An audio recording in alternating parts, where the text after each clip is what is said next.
Good evening and welcome to the August 24th, 2022 Cedar Falls Planning and Zoning Commission meeting.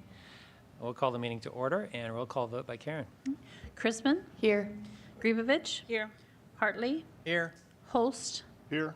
Larson? Here. Leeper? Here. Lynch? Here. Moser? Here. Saul? Here. All present. We got a full house tonight. With that, I would entertain a motion to approve the minutes from the August 10th, 2022 meeting. So moved. Second. We have a motion and a second. Any comments? All those in favor? Aye. Opposed, same sign. At this time, we'll open up to public comments. If you have public comments for items that are not on the agenda, now is the time to come up to the microphone. Seeing none. We'll go on to old business. First item of old business is the zoning text amendment for planning and zoning review of certain site plans for the downtown character district. And Karen, I think you're going to kick us off here. Yeah, this is a public hearing tonight. The council, as you recall, petitioned the Planning and Zoning Commission to consider amending the zoning ordinance to include additional changes to the ordinance that you had sent them previously, to also include review of any site plan that would expand the floor plan or where residential is being added. So with that in mind, we drafted some language, and that was in your packet. I have the language here on the screen. It's the language that's highlighted in blue is the new language that was added, basically to add those elements to the ordinance that was previously sent to the council. So what this says is, in addition to site plans for new buildings on property designated as urban general 2, or storefront on an adopted regulating plan, it would also include any plan for expanding the gross floor area of an existing building on property in those areas, or any plan for one or more additional dwelling units within an existing building in the same areas. For those exceptions to the rule, then those would be reviewed through P&Z and council. So those were the draft changes that were made. So the public hearing is on whether you want to make those additional changes to the zoning ordinance, in addition to the ones that you recommended previously. With that, staff recommends that the commission discuss the proposed amendments to the zoning code and consider making a recommendation to city council. Okay, thank you, Karen. Is there anyone from the public that would like to speak to this item? All right, with that, we'll bring it back to the commission.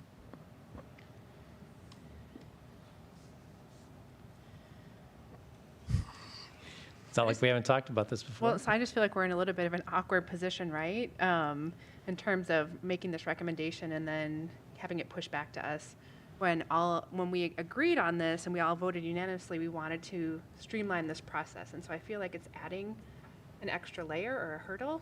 And so it's not as, our intention was to make this easier, and I feel like we're adding more challenges to the process. And I would add to this that none of the planning documents are ideal or perfect, and we have discussed that we can revisit this document at any point of time and take a year and see where some of the gaps might be and what needs to be revised, edited, deleted, added. But at this point of time, there's a lot of work that has gone into this document, and I personally think that we should move forward with what the Planning and Zoning Commission has put forward. Other comments? Yeah, I've wrestled with this kind of from the beginning because I like efficiencies, and I want to see the code set so it's very easy to move through without having review. But then on the other hand, I really like transparency, and I like the city or the citizens to be able to see this stuff laid out in front of them during the planning and zoning. So I am kind of wrestling with this. Wrestled with it the first time around. I'm wrestling with it the second time around. Currently, I guess I got a question for staff. Currently, how much comes to the planning and zoning right now as far as the different zonings throughout the city? How much has to come through planning and zoning for approval versus what doesn't have to go through planning and zoning?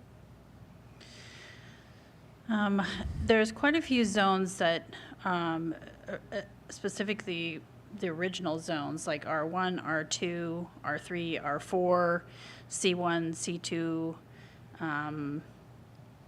None of those zones, anything proposed in any of those zones is not reviewed through Planning and Zoning Commission and City Council. It is more the planned development, the newer zones that were like planned developments that have like a master plan associated with them, like the mixed use, the RP zone, for example, the Highway 1 zone, and some of those overlay zones where there's additional requirements above and beyond what the base zoning requires. So we had a Highway 20 overlay and a green belt overlay. So some of those site plans, because they add another layer of regulation on top of the existing, and some of that language is more generalized, so it'll say generally compatible with adjacent uses. So that leaves a lot of discretion for, interpretation and guidance from the Planning and Zoning Commission and City Council. The previous CBD overlay for the downtown core was one of those overlay zones. And, as you're well aware, a lot of that language was also, fairly vague, and so led to a lot of discussion about, what should be allowed. Well, my thoughts have been, I think I expressed that before, that, the positive side to what council's asked us to look at again, I guess, is, as Dave mentioned, the public transparency, which that was the one thing that I thought was a little bit missing when we did the new code. So I've been always open to that thought. And if, the council would like to see that reviewed in that manner, I've been comfortable with that. And I can see the benefits to it. Our new code, say we can revise it or whatever in the future, but it's like any code that, it's subject to interpretation even by this, even with a tighter code. So, looking at it in the public, which is what happens right now within this zone we're talking about. So, there is great public interest, I think, in some ways. So I'm comfortable that if that's what the majority of the council would like to see, going with that recommendation. Other thoughts? I'm kind of with Marty on this in terms of public transparency, and so I'm open to that as well. I think the language proposed is a good middle ground as far as metrics are concerned for what might trigger a little bit of oversight during this training wheels kind of period with the new zoning, radically new zoning. And I would support some additional oversight as proposed in that reworded language by the commission, as long as the end game is the intent to remove that from the equation. I don't think we need to see every single thing that comes through. I think a little bit more autonomy is a good thing, and to me, that language is a good middle ground for now. Anyone else? I'm concerned that that is not the plan. I don't think there is an intention to have less oversight in the future. And I don't feel that this has been sent back to us because there is a concern for the public. I think that we have made every effort to make this code clear, and it is our responsibility to focus on planning and the future. And if we spend all of our time reviewing site plans, that is the responsibility of our staff. We have excellent staff, and we have shaped the code to look at that plan and say, does this fit the code? And I think, the last time we had this conversation, we agreed that, we were mostly just curious to see how it was working. It was not because we were concerned or we wanted, additional public comment. And I don't think that that is the intent of adding this language.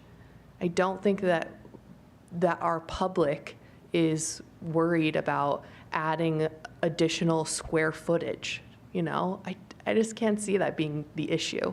So I just wish that, I would hope that the council would say, whether this changes or not, we say, this is it. Enough back and forth. Let's move forward. There are other areas, again, in this town that are ready to have their code updated. And there are people who are ready to do that work, and they are waiting. And that is awful. Let's move, let's go. Enough, fussing over language. We have done the work. Let's let it move forward. I agree with that 100%, with the exception that this is a pretty radical change, and this language is a sort of compromise, as I see it, and allows us to move forward with what we spent so much time and effort on right away. And it would allow for a sort of transition period, in addition to getting the reports that we discussed at one point on projects in the work and status and that kind of thing. Because if I remember correctly, I don't think our intent was to necessarily receive those long-term either. It was just sort of an additional check and balance during the transitional period. And if there's anything that we can do or have staff help us with a reminder prompt a year after adoption or whatever to put something far out on the agenda to reconsider, I think that would make sense.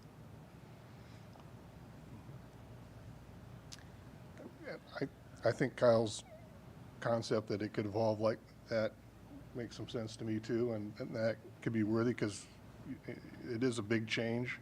I mean, right now, we do review all those site plans that, the way the code was, we reviewed all that stuff. So all of a sudden, we're not reviewing that stuff. And I would disagree with the thought that the public doesn't care. I think part of the reason is the public does care. There's a lot of people who are interested in the types of projects that are happening downtown and the magnitude of them, that type of thing. So that's the one part that I feel, was maybe a little bit missing in the new code. We streamline, we want to make it efficient, but where's the public input, on some of these types of projects? So I think there is I see some benefit in that portion of it, Well, I think the public had a lot of input in the preliminary work done on the new zoning code, and I don't think we should discount that. And it is a work in progress, and as we see projects come through during this transitional period, I think we'll have ample opportunity to decide if there are any weaknesses or shortcoming with what we put together, seeing it in practice. But I think first and foremost, we need to get it in practice. And if the only practical way to make that happen is a little bit of compromise and some additional oversight for now, then so be it. And I don't think we're taking away any opportunities for public comment. I mean, of course, people are still welcome to come to these meetings. At every single meeting, we open with saying, is there any comment not related to the items on the agenda? And obviously, I understand that once development starts, that you can't change what is in progress. But if the public sees an issue with the way things are proceeding, there are avenues for them to come and share those things. And I think they have shown that they've done that in the past. I guess what I'm saying is, I don't think it's fair to say that is why we're doing this. I don't think that is the issue. Well, no, but I think you're wrong, is because it would never come to us. It would be under construction or would be at the city council for a final decision. Right. It doesn't come to the public if it goes through the staff. Right, but like most projects, most projects go through the staff, and as Karen mentioned, in the other zones, just regular R1. Well, we don't review those. That's all all staff level, right? But, so that would end up being the same thing in the new ordinance is what we had proposed, to have that efficiency, but, so it won't come, people won't have a chance to comment on it. But the reason it's not coming is because the rules should be clear. Right. Right? I mean, the reason that those other projects don't come to us because the guidelines are very clear. Yes. And this commission, in my opinion, this is more of an issue of process, that this commission spent a lot of time trying to get this right. Not saying that it's perfect, but for us to send a message to commission, to the council, that it's a 9-0. We didn't come to that decision lightly. And I'm kind of like, when are we going to move forward? I kind of agree with that. So I agree. Some of you are saying it's not a big deal. No, it's not. But we've spent a lot of time here talking about these things. And if we're going to reconsider everything that we do, it's going to grind things to a halt. That's my take on it. Well, and that's what I said the last time that we were all together was just I feel like we're going down a slight slippery slope, and I just want to make sure that we're being careful on what that looks like into the future. Because if we are going to keep having stuff come back, I just want all of us to be able to be on the same page of where are we going, what are we doing, and what is the process and purpose. Karen, in terms of the process, what happens if we decide one way or another? What happens next? Depending on your recommendation. So there is a code in place, the downtown code's in place. The council rejected the first recommendation you had for amending that code to include additional, so with this one, you either recommend for it or against it, and then that recommendation will go to the council. If it's, if you recommend denial, then it will require 2/3 majority of the council to pass the ordinance. If you recommend approval, then it triggers just a simple majority to approve it. So there's a motion to approve or deny the council's request. Right. That would be our motion. And the language that we saw is prompted specifically by the council request? Yes. Right, so the Okay, additional sorry if I missed language that. in blue are the additional things that the council has requested. The review of any additional gross floor area of any building. And if there's a project that adds one or more residential units to an existing building.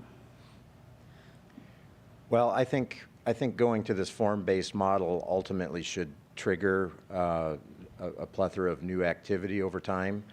And if the way to get that ball rolling is to have some additional oversight in the meantime, and if we happen to get overloaded and unnecessarily so, then we can revisit that when and if the time comes. With all that considered, I move to approve the proposed language changes.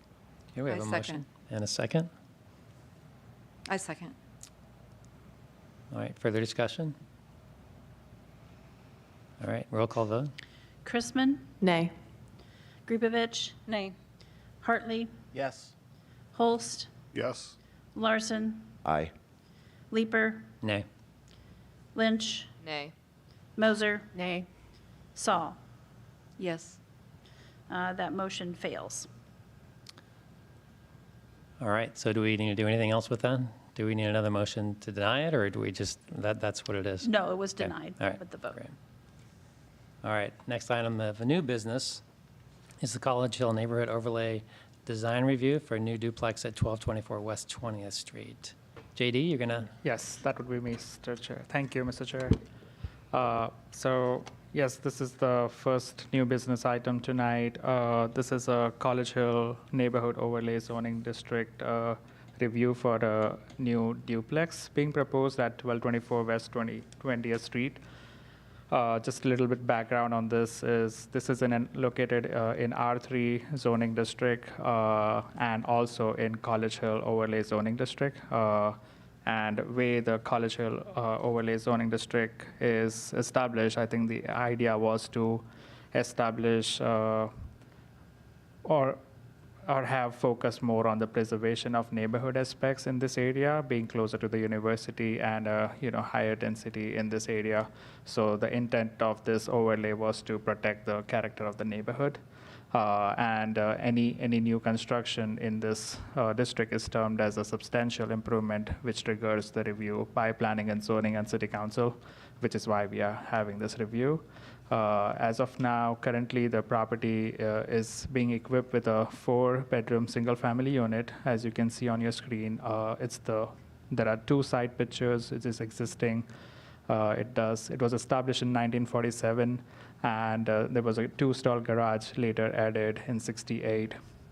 The current house is in a dilapidated condition and is currently in beyond repair state, which is why the owner is proposing to add a new duplex.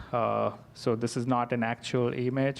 This is a house that is it's a lookalike of what is being proposed. So the proposal is to tear down the existing house and replace it with this new 2-unit dwelling. It's a 2-story home, which would include 4 bedrooms and 2 baths per unit. It's about 1,700 square feet each side, and there will be 2 driveway access points along the West 20th Street to provide 2 separate accesses to this, which will be separated by a grass strip of about 14 feet. Here is a site plan that shows you on how this will be located on site. For such development in an R3 zoning district, the minimum required width of the lot is 70 feet, and the minimum area requirement is 8,000 square feet. The proposal is on a lot which is 100 feet wide and which has a lot area of 13,500 square feet. So as per zoning code, this looks okay. As per code, minimum on-site parking required for a 2-unit dwelling is 2 stalls per dwelling unit, plus 1 additional stall for each bedroom over 2 bedrooms. So I think each side is being proposed with 4 bedrooms, which will be 4 parking space per unit. The applicant is proposing 4 per unit, of which 2 will be in the attached 2-stall garage and 2 on the driveway, which will be tandem park. This code also requires minimum landscaping on site. Landscaping point required as of the site area is 540 points. However, the existing landscape on site comprises of about 1,100 points. So they meet more than minimum required landscaping points on this. However, there are some existing dead pine tree on the property, which is marked as a red cross. And an overstory tree is in the right-of-way, which will have to be taken down because of the driveway being proposed there. However, staff encourage the owner to preserve as much as mature trees as possible to maintain the character of the area and also to maintain shaded pedestrian pathways. With talking about building design, I think this building design is configured in a way that the garage sits closer to the street while the main entrance are recessed from the street. The facade is articulated in a manner that the entries are recessed and the main facade of the garage is facing the street. There are also architectural elements like roof dormers, which are placed to give a more house look. And the main story of the building is layered with stack stone, and the roof dormers are layered with straight edge shakes, and the rest of the facade would be all vinyl. All of this is consistent with what is in the neighborhood because the neighborhood has a mix of both brick and vinyl facades. This is another area which the code stresses on is architectural compatibility with neighborhood. As you can see, I've got the existing pictures to the right. The majority houses of the neighborhood are mostly colonial bungalow types, and then mix of attached and detached garage. However, the attached and the detached garages are either in line of the house or either further back. This proposal, however, is slightly contrasting. because the garage sits further to the street and the entries are recessed. Staff notes that the best practice is to have garage either recessed or have garage accessed through an alley, thereby preserving the pedestrian character of the neighborhood, and that also enhances the livability aspect. However, this site has some site constraints, like we have a floodway area to the south of the property, which limits certain development potential. We have natural vegetation on site, including mature trees. And also, we tried different ways with the owner to maybe orient different driveways. But I think that led to excessive amount of paving, and we were trying to get more of the existing character to be maintained as possible, which is why we think this would be unique to the site and would be acceptable for this site. Again, talking about the neighborhood character, the whole idea is to maintain the character of the neighborhood, that is maintaining the uniformity of building size, scale, weighting appearances, etc. Our primary concerns. The proposed unit dwelling is similar in size and scale compared to the immediate neighborhood. However, as I mentioned, the front-loaded garage is unique and it does reduces the residential presence. But as I mentioned, with the site constraints we have on this site, this makes a case for this site. So with that, we also have few technical comments, including capping of existing utilities to be done before the demolition, and applying for relevant demolition permits, building permits, and also, since the site is in floodway area, we would need elevation certificate both prior and after construction to make sure that it is developed according to the floodplain standards. And we also say that applicant must contact Public Works Department to remove the tree which was in the right of way. That way we have safe disposal. And with that, Community Development Department recommends approval with any comments, direction specified by the commission, or confirming to all city staff recommendation and technical requirements. I think we have the owner here to answer any questions if the commission have. We also received one letter with comments, which is on your desk, that was sent to us by one of the person living in the neighborhood.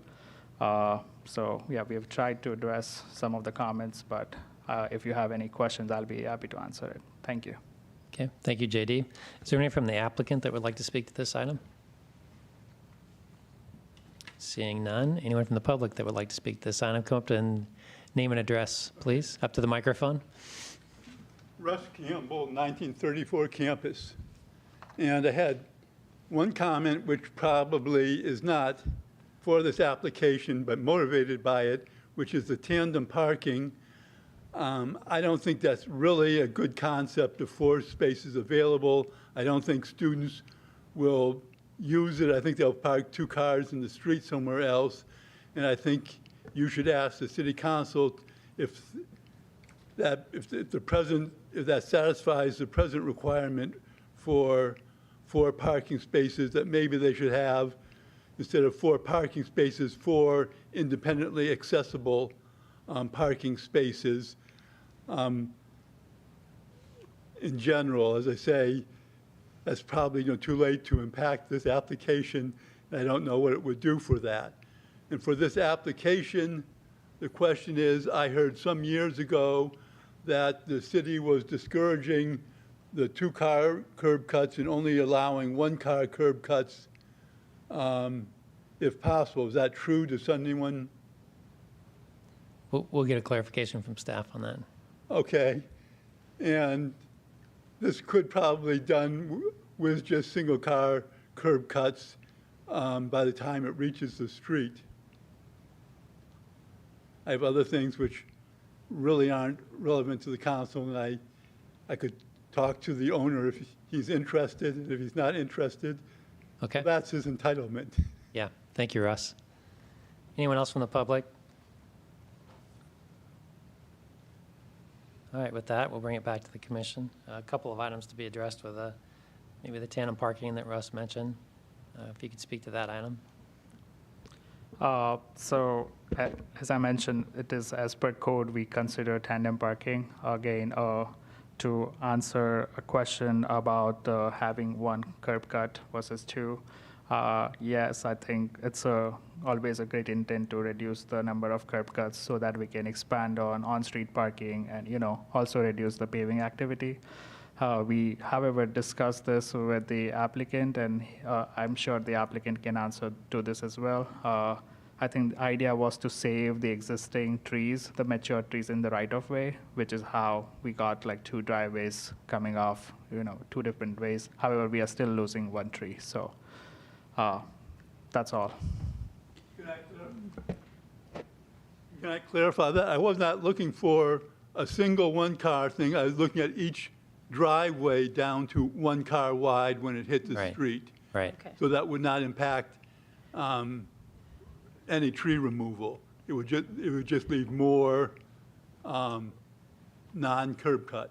Sure. Okay, thank you. So just to clarify also about the tandem parking in the code is allowed only for single-family and duplex units. If it's multifamily, we don't allow tandem parking, so it would be allowed in this particular case. Okay, thank you, Karen. All right, with that, we'll bring it back to the commission. I think it's a vast improvement from what is currently on the property, and I would move to approve with the conditions that were in the staff report. I think it's great to see kind of a revitalization of that property. And obviously, there is a chance that it would be used for student housing, but I think that that's a good thing, to have people in safe places that they're staying on campus versus going off campus to live. Second. Okay, we have a motion and a second. Other comments? I just want to say thank you, JD, for doing at least making an effort to try and preserve some of the character. I am looking forward to, hopefully with the updated College Hill overlay, that will become a focus, because I do think that neighborhood has a lot of great old houses, and when we build new houses, if we can keep that same look, that's great, but also I understand that that's not always possible. That is obviously a large lot. Is there a potential in the code as it's written now to add additional dwellings in the back?